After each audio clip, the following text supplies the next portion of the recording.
Good morning.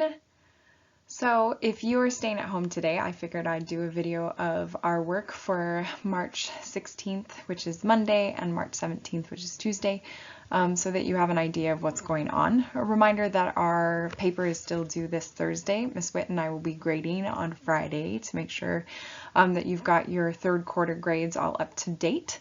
So just a reminder to check your email. I sent out the information for our Remind so that you can get updates on when emails and videos have been posted, especially as we are getting into having some class online.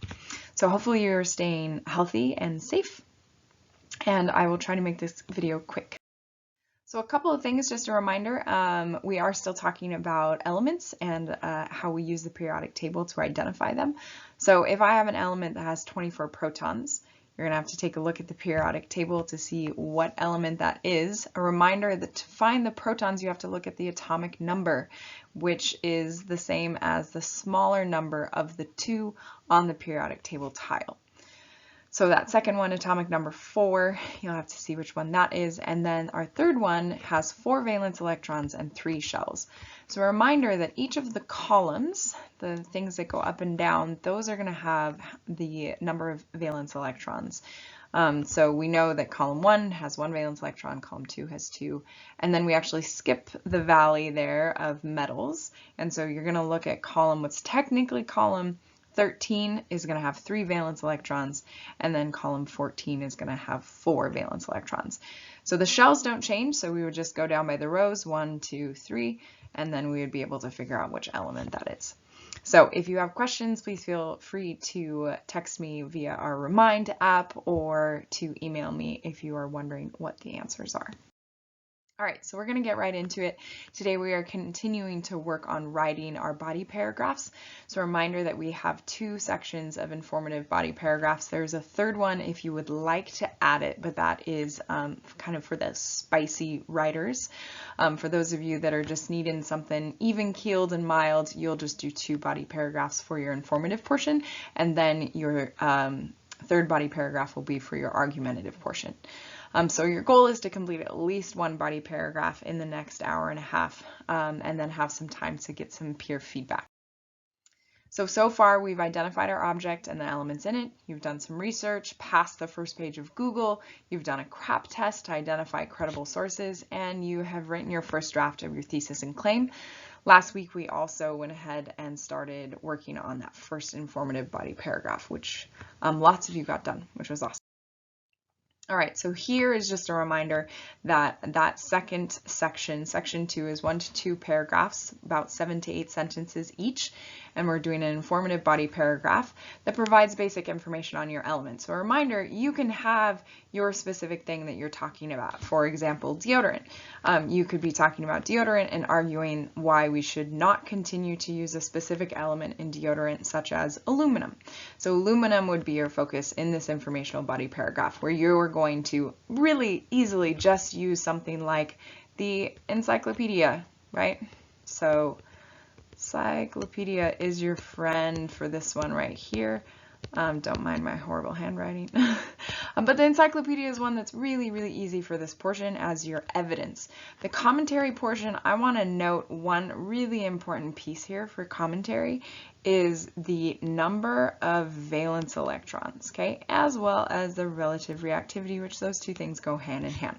So when you're doing commentary, I would definitely focus on this portion here, talking about how reactive the element actually is and maybe what things it actually likes to connect with, so things that it wants to bind with to make different molecules. This could be some interesting commentary for you as you are writing this informative piece. A reminder, this is not your argumentative portion. This is just your informative portion. All right, so the next portion that you're going to look at, if you already had that first paragraph written, that first body paragraph, is your informative body paragraph that discusses research on where the element is most commonly found and how that element is actually, gotten out of where it is found. So some of you are doing things like carbon or hydrogen. Someone is doing carbon and talking about the carbon cycle, which is a really thoughtful thing to go ahead and think about, like, where is your element actually coming from? Does it have some sort of negative impact? You don't need to necessarily talk about that negative impact. You remember, you're setting up your argumentative portion with as much information as necessary to make sure that when you get to your argumentative bit, all the information that you provided beforehand supports your case.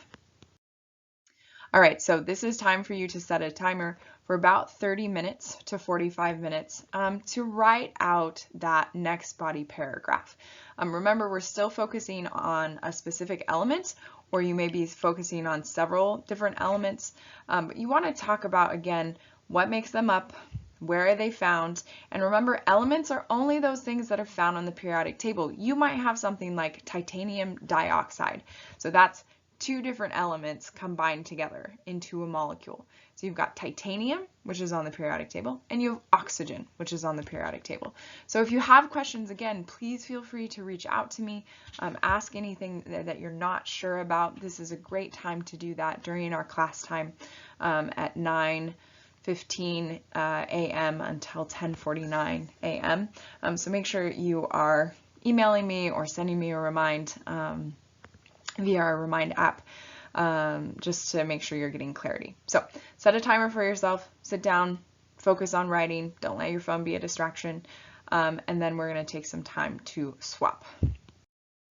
So now that you've had some time to write, you will want to get some feedback.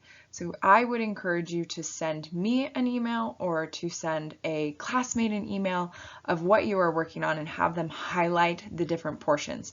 So they need to highlight your thesis and your topic sentence, your evidence, and your commentary.